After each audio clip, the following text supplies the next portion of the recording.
You know that sinking feeling when you realize the words that came out of your mouth have destroyed everything you held dear? I am Madison. And 3 months ago, I called the love of my life a disgusting pig. Not because he cheated or lied, but because he chose to help his 13-year-old sister when she needed him most.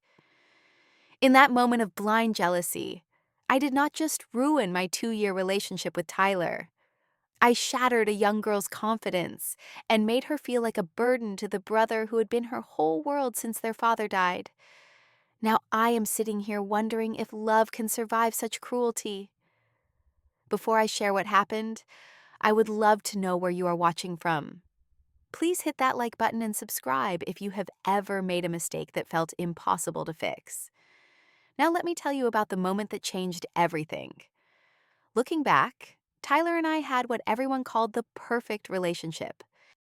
We met at a coffee shop near downtown Portland 2 years ago when I accidentally grabbed his order.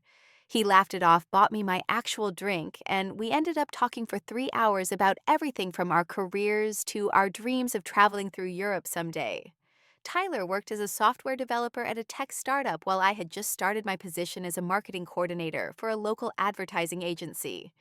What drew me to Tyler was not just his warm brown eyes or the way he genuinely listened when I spoke. It was his incredible sense of responsibility and the way he cared for others without expecting anything in return. He would drive 40 minutes across town to help his elderly neighbor fix her computer or spend his Saturday morning volunteering at the animal shelter. Tyler had this rare quality of making everyone around him feel valued and important. His family situation made his character even more admirable. When Tyler was 20 and Emma was just 11, their father died in a car accident. Their mother, Patricia, a nurse at Oregon Health and Science University, had to work double shifts to keep the family afloat. Tyler stepped up immediately, becoming not just a big brother, but a father figure to Emma. He would pick her up from school, help with homework, attend parent-teacher conferences, and make sure she had everything she needed. Emma was this incredibly bright, shy kid who loved astronomy and reading fantasy novels. She had dark hair like Tyler, but where he was outgoing and confident, she was quiet and observant. When I first met her 6 months into dating Tyler, she politely shook my hand and then disappeared into her room. Tyler explained that Emma had always been cautious around new people, especially women, because she worried they might take her brother away from her. I genuinely wanted to build a relationship with Emma. I brought her books, asked about her science projects, and tried to include her in our conversations. But there was this invisible wall between us that I could not seem to break through.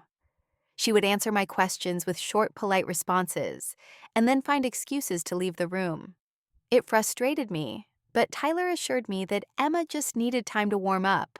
The first signs of trouble started about 8 months into our relationship. Tyler and I had planned a romantic weekend getaway to the coast, something we had been looking forward to for weeks. The night before we were supposed to leave, Emma came down with what seemed like a severe flu. Her temperature spiked to 103 degrees, and she was throwing up everything she tried to eat. Tyler immediately canceled our trip, saying there was no way he could leave Emma in that condition. I understood, of course. A sick child takes priority over a vacation. But it was the pattern that began to emerge that slowly chipped away at my patience. Our date nights would get rescheduled because Emma had a school presentation she was nervous about and needed Tyler's help. Weekend plans would change because Emma's friend canceled last minute and she did not want to stay home alone. Movie nights became family movie nights because Emma felt left out. Each incident seemed reasonable on its own. Tyler was being a good brother, stepping up for a girl who had already lost her father and depended on him for emotional security. But as months passed, I started feeling like I was competing with a 13-year-old for my boyfriend's attention. It felt ridiculous and petty, but the feeling grew stronger with each canceled plan. The jealousy really took root during Emma's 8th grade science fair. She had been working on a project about lunar eclipses for weeks, and Tyler had promised to help her with the presentation board. I had assumed this meant an hour or two on a Sunday afternoon. Instead, Tyler spent every evening that week at the kitchen table with Emma, researching printing photos and perfecting every detail of her display. I watched them work together, Heads bent over astronomy books, Emma actually animated and talkative for once. Tyler would patiently explain concepts she did not understand, encourage her when she got frustrated, and celebrate every small breakthrough with genuine excitement. Seeing them together like that, I felt like an outsider looking in on a family that did not include me. The night before the science fair, I suggested Tyler and I have dinner at that new Italian restaurant we had been wanting to try. Emma overheard and quietly asked if Tyler was still planning to drive her to school early the next morning to help set up her booth. Tyler assured her he would be there, but I saw the worry in her eyes. She was scared he might oversleep or forget because he was out late with me. That is when I realized Emma was not just protective of Tyler's time. She was genuinely afraid of losing the one person who had been her constant source of support and love. But instead of feeling compassion for this scared kid, I felt resentment. Why should Tyler's life revolve around his sister's insecurities? Why could she not understand that he deserved happiness? 2. I started confiding in my best friend Jessica about my frustrations. Jessica, who had never been in a serious relationship and definitely had no experience with family dynamics, told me exactly what my jealous heart wanted to hear. She said Tyler was being manipulated by a teenage girl who refused to grow up. She insisted that Emma was old enough to be more independent and that Tyler was enabling her neediness by dropping everything whenever she called. Armed with Jessica's validation, I decided the next time Tyler chose Emma over me, I would put my foot down. I would make him choose between his sister and his girlfriend, confident that any reasonable man would choose his romantic partner over a clingy teenager. I had no idea how catastrophically wrong I was, or how much pain my selfishness was about to cause. My 25th birthday fell on a Friday, and Tyler had promised to make it special. He took the day off work, made reservations at my favorite restaurant, and even arranged for us to see a Broadway show that was touring through Portland. I had been looking forward to this for weeks, picturing a perfect day of being Tyler's complete focus for once. That morning, I woke up to Tyler making my favorite breakfast blueberry pancakes with real maple syrup and perfectly crispy bacon.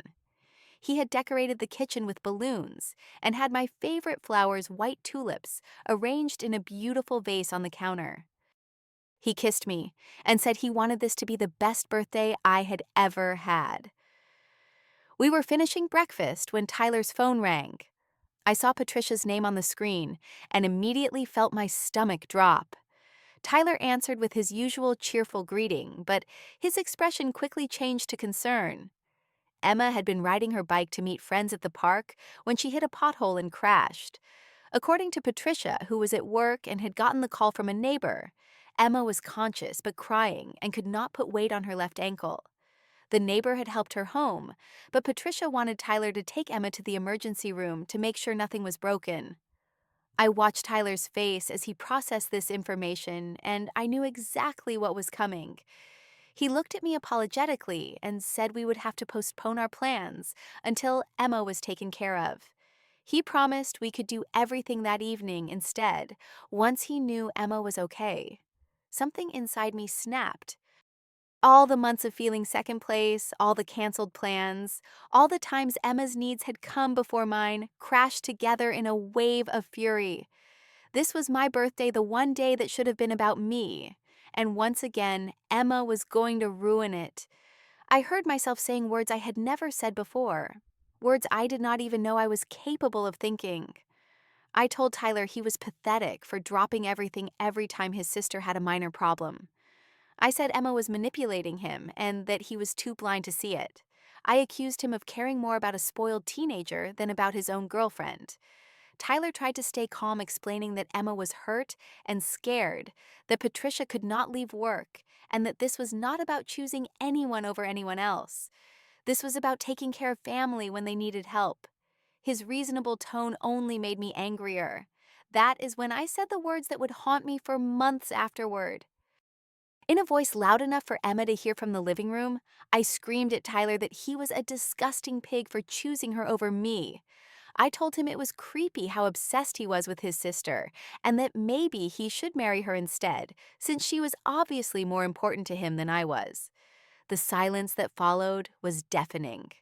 Tyler stared at me with an expression I had never seen before, a mixture of shocked disgust and profound disappointment.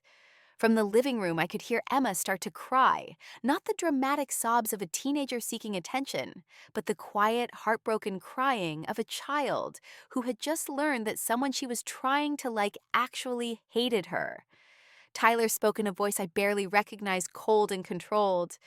He told me that he had never been so ashamed to know someone, and that if I could say something so cruel about a hurt child, then I was not the person he thought he loved.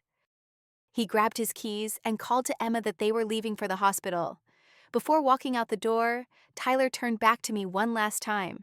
He said that Emma had heard every word I said, and that I should be proud of myself for making a scared 13-year-old girl feel even worse on what was already a difficult day. He left me standing in the kitchen, surrounded by birthday decorations and the wreckage of my own making. The house felt eerily quiet after they left. I tried calling Tyler repeatedly, but his phone went straight to voicemail. I alternated between fury and panic, convinced that he was overreacting and equally terrified that I had just destroyed the best relationship of my life over something that could have been resolved with a simple conversation. As the hours passed, the reality of what I had done began to sink in. I replayed my words over and over, hearing how they must have sounded to Emma, who'd been sitting in the next room nursing a potentially broken ankle, and overheard someone she was trying to trust say horrible things about her relationship with her brother. Jessica came over that evening to find me crying on my couch, still in my pajamas despite it being my birthday. When I told her what happened, even she seemed taken aback by the severity of my words. She tried to convince me that Tyler would cool off and realize I had just been upset, but deep down, I knew this was different. I had crossed a line that could not be uncrossed. That night, I received a text from Tyler. It was short and devastating. Emma's ankle is sprained, not broken. She asked me if you hate her. I did not know what to say. I need time to think about whether we can come back from this. For the next week, Tyler did not respond to my calls or messages. Through mutual friends, I learned that Emma had indeed sprained her ankle badly enough to need crutches for 2 weeks. But the physical injury was nothing compared to the emotional damage I had caused. According to Jessica's boyfriend who worked with Tyler, Emma had become withdrawn and distant. She stopped asking Tyler for help with homework, started taking the bus to school instead of letting him drive her, and had even asked Patricia if she could stay with their aunt for a while because she did not want to be a burden on Tyler anymore. Tyler was devastated. He blamed himself for exposing Emma to someone who would hurt her so deliberately. He had spent years building up his sister's confidence after their father's death, assuring her that she was loved and wanted, and I had destroyed months of progress with a few cruel sentences spoken in anger. The worst part was that Emma had not told Tyler or Patricia exactly what I said. She just told them that she understood now why I did not like her, and that she would try to stay out of the way so Tyler could be happy with me. This child was willing to sacrifice her own comfort and security to protect her brother's relationship, even with someone who had been unspeakably cruel to her. A week after my birthday disaster, I ran into Patricia at the grocery store. I had been avoiding places where I might see Tyler's family, but I needed groceries, and foolishly thought I could get in and out without running into anyone I knew. When I saw Patricia in the produce section, my first instinct was to hide, but she had already spotted me. The conversation that followed was one of the most difficult of my life. Patricia did not yell or cause a scene. Instead, she spoke quietly and directly, her words hitting harder than any shouting could have. She told me that Emma had been having nightmares and had asked several times if Tyler still loved her, or if he was going to send her away to live with relatives. Patricia explained that Emma had spent the past week trying to prove she was not a burden. She had been doing her own laundry, making her own meals, and even attempting to clean the house when Patricia was at work. When Tyler tried to help her with anything, Emma would apologize profusely and insist she could handle it alone. The most heartbreaking detail was that Emma had been secretly looking up information about boarding schools and group homes, convinced that the only way Tyler could be happy was if she was not living with them anymore. This 13-year-old girl who had already lost her father and depended on Tyler for emotional stability was willing to give up her home and family because she believed she was the problem in his relationship. Patricia looked me directly in the eyes and said something I will never forget. "You destroyed that little girl's confidence with your jealousy. She thinks she is a burden to the person who loves her most in this world. I hope whatever satisfaction you got from your tantrum was worth it." Walking to my car after that conversation, I felt physically sick. All this time I had been telling myself that I was fighting for my relationship, standing up for my rights as Tyler's girlfriend. The truth was that I had been so consumed with my own insecurity and selfishness that I had hurt an innocent child who was already dealing with more loss and uncertainty than most adults face in a lifetime. That night, I could not sleep. I kept thinking about Emma looking up boarding schools, convinced she needed to remove herself from Tyler's life for his happiness. I imagined her lying awake at night wondering why Tyler's girlfriend hated her so much, or trying to make herself invisible in her own home so she would not cause any more problems. I started researching child psychology and trauma, trying to understand what my words might have done to Emma's developing sense of self-worth. What I learned made me feel even worse. Children who lose a parent are already vulnerable to abandonment fears and feelings of insecurity. For Emma, who had found stability and love in her relationship with Tyler, my words had confirmed her worst fears, that she was unwanted and in the way. The articles I read emphasize that children Emma's age are still forming their understanding of their place in the world. Negative messages from adults, especially during times of stress or vulnerability, can have lasting impacts on self-esteem and future relationships. I had not just said mean words in a moment of anger. I had potentially damaged a child's fundamental sense of being loved and wanted. I knew I needed to fix this, but I had no idea how. Apologizing to Tyler seemed pointless until I had found a way to undo the harm I had caused Emma. But how do you approach a child you have hurt so deeply? How do you convince someone to trust you again when you have proven yourself capable of such cruelty? After 3 days of research and soul searching, I came up with a plan. I would go to Emma's school and wait for her to get out. I would apologize directly, not through Tyler or Patricia, but face to face. I would take full responsibility for my words and make sure she understood that Tyler's love for her was not conditional or burdensome. I also decided to bring a peace offering, not something expensive that might seem like I was trying to buy forgiveness, but something that showed I had been paying attention to who she was as a person. I remember Tyler mentioning that Emma loved astronomy and had been fascinated by the recent photographs from the James Webb Space Telescope. I found a beautiful book about space exploration, with stunning images of galaxies and nebulae. The day I decided to approach Emma was a Thursday afternoon in late February. I arrived at her middle school 15 minutes before dismissal and waited near the bike racks where Tyler had told me she usually met her friends. When the bell rang and students started streaming out, I spotted Emma immediately. She was walking alone, her backpack, weighing down her small frame, her head down as she navigated through the crowd of kids. When she saw me, her face went white with surprise and what looked like fear. For a moment, I thought she might turn around and go back into the school. Instead, she walked slowly toward me, her expression guarded and uncertain. I took a deep breath and said the words I had been practicing for days. I told Emma that I owed her an apology for the terrible things I had said, that none of it was true, and that Tyler's love for her was one of the most beautiful things about him. I explained that I had been jealous and selfish, and that I had taken out my own insecurities on her in a way that was completely unfair. Emma listened without saying anything, her eyes never leaving my face. When I finished speaking, she was quiet for a long moment. Then, in a voice barely above a whisper, she asked if Tyler had sent me to apologize. When I told her that Tyler did not even know I was there, that this was entirely my idea, because I needed her to know the truth, something in her expression shifted. She started crying. Then, not the dramatic tears I might have expected from a teenager, but the exhausted sobs of someone who had been carrying a heavy burden alone.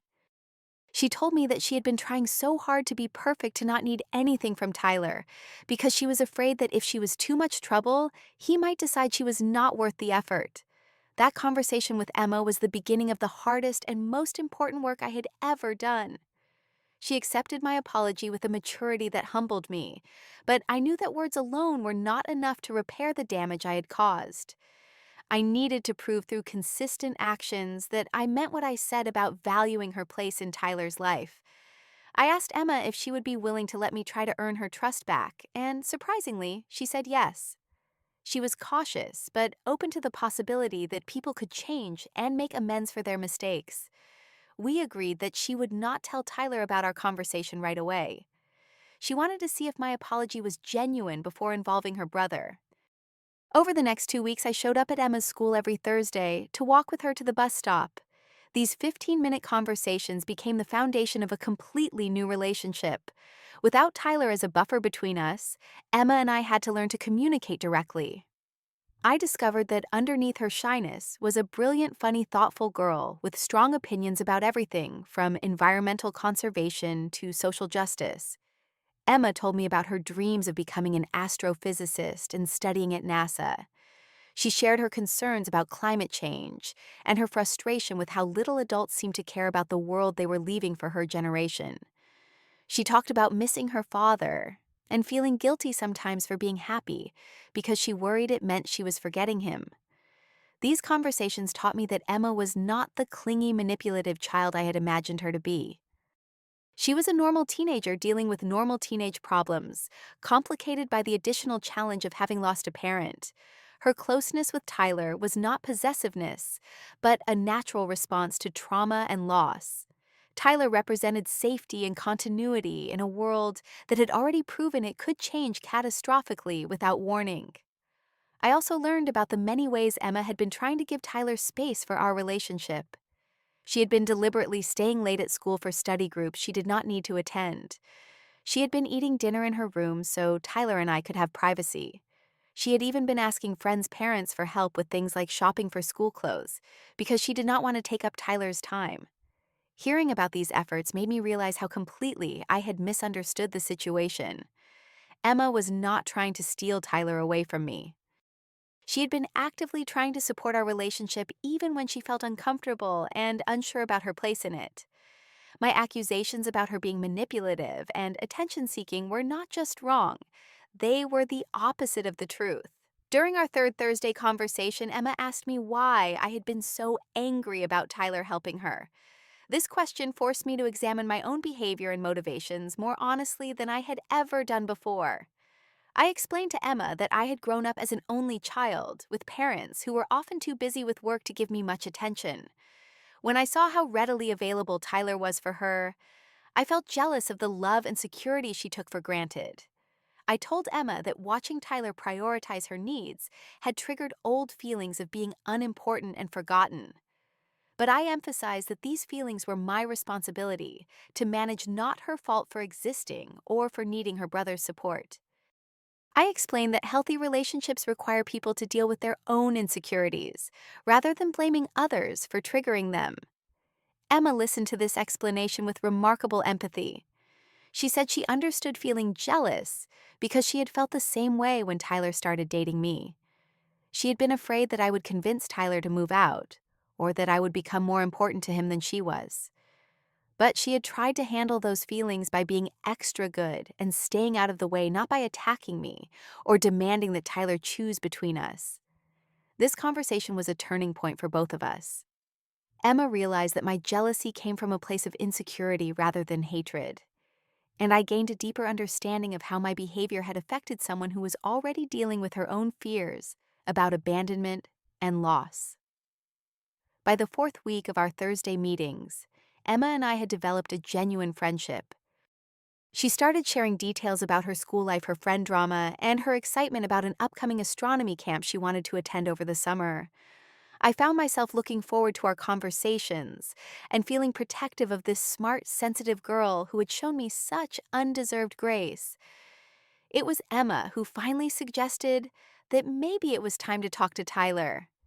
She said she could see that I had genuinely changed and that Tyler was miserable without me. She also admitted that she missed the way Tyler used to be before our fight, more relaxed and happy, and she wanted him to have that back. We decided that Emma would talk to Tyler first, telling him about our friendship and vouching for my sincere regret about what had happened. Then, if Tyler was willing, I would have a chance to apologize to him directly and see if there was any possibility of rebuilding what we had lost. The night before Emma planned to talk to her brother, she surprised me by saying that she hoped Tyler would give me another chance. She said that our relationship had taught her that people could hurt each other badly and still find a way back to love if they were willing to do the hard work of making amends. She said she thought Tyler and I could be stronger than before if we learned from this experience. Her words gave me hope, but I also knew that Tyler's forgiveness would be much harder to earn than Emma's had been. Emma was naturally forgiving and had not been the primary target of my jealousy. Tyler had seen me at my absolute worst, and he had spent weeks watching his beloved sister suffer because of my cruelty. Even if he could forgive me, intellectually rebuilding trust and love would require time, patience, and proof that I was capable of being the partner and family member he needed me to be. When Tyler agreed to meet with me, it was because Emma had spent an hour telling him about our friendship and advocating for my character. She had explained how I had approached her at school, taken responsibility for my actions, and spent weeks proving that my apology was sincere.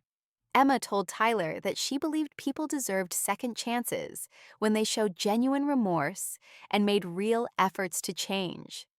Tyler chose to meet me at a coffee shop downtown, the same place where we had first met 2 years earlier. I arrived early and sat in a corner booth, my hands shaking as I rehearsed the words I wanted to say. When Tyler walked in, he looked older somehow, worn down by weeks of stress and heartbreak. He sat across from me with an expression that was guarded but not hostile.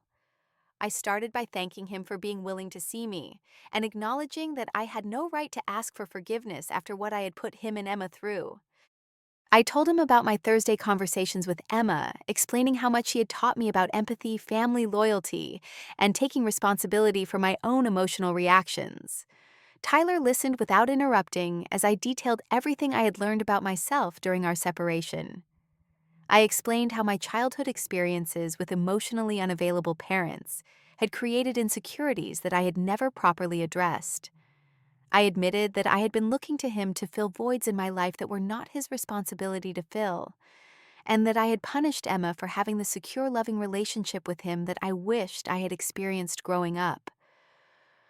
I told Tyler that I understood why he had been willing to sacrifice our relationship to protect Emma. I said that watching him prioritize her well-being, even when it cost him personally, had actually shown me what real love looks like.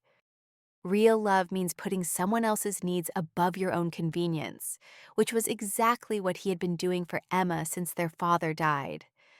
Tyler was quiet for a long time after I finished speaking. When he finally responded, his words were measured and thoughtful.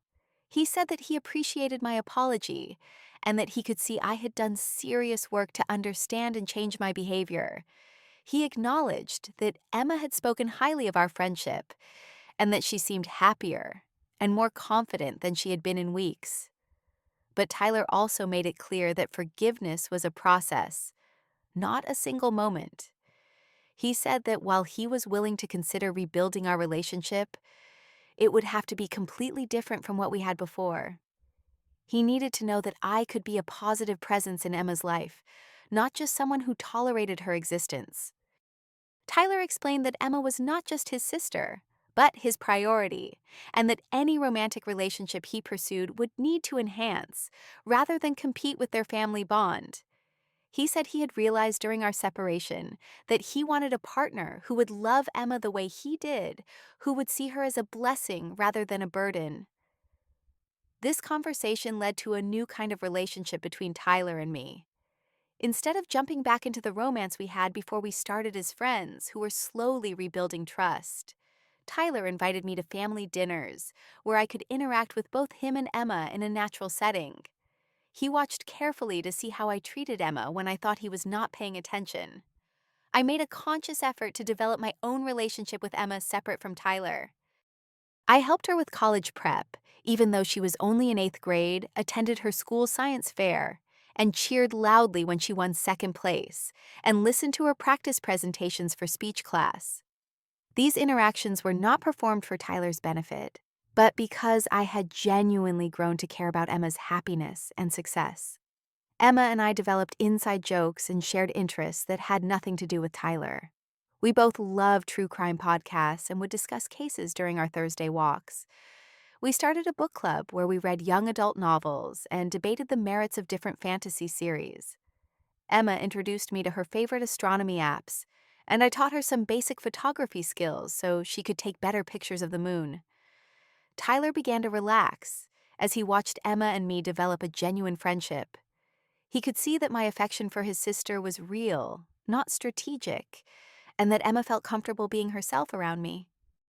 More importantly, he could see that Emma was thriving with the additional support and attention from another adult who cared about her. 3 months after our coffee shop conversation, Tyler asked if I would like to go to dinner with just him. It felt like a first date all over again, nervous and exciting and full of possibility.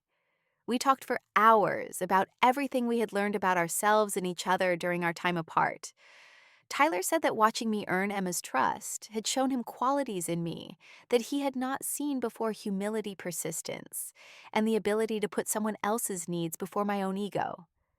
I told Tyler that almost losing him had forced me to confront parts of myself that I had been avoiding for years. I had started therapy to work on my abandonment issues and jealousy. I had learned coping strategies for managing insecurity without taking it out on the people I loved.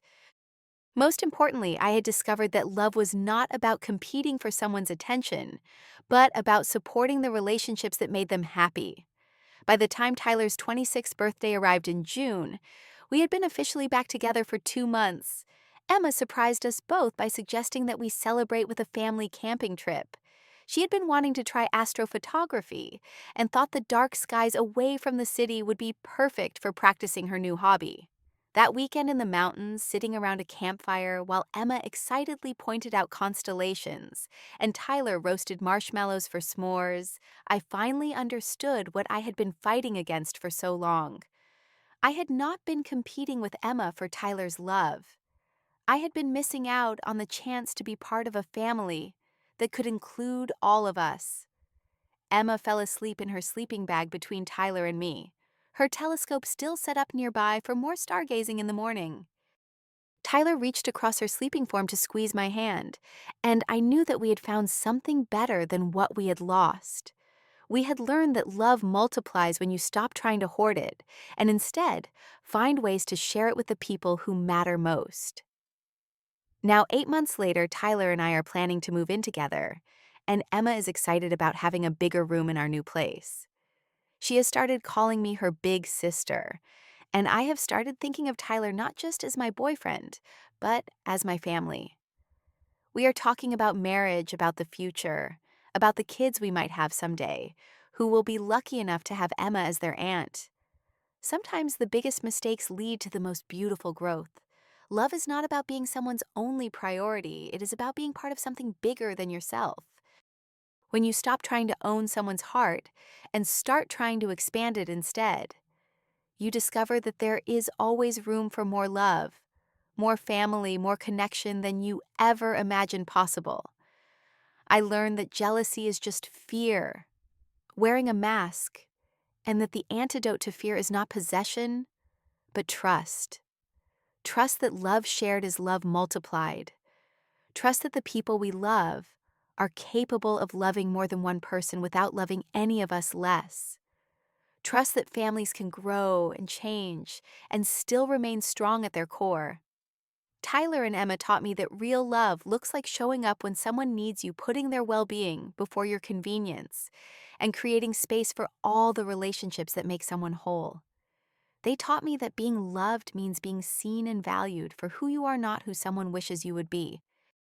I am grateful every day for Emma's grace in forgiving me for Tyler's patience, in giving me a second chance, and for the lesson that even the worst mistakes can become doorways to better versions of ourselves if we are willing to walk through them with honesty and humility.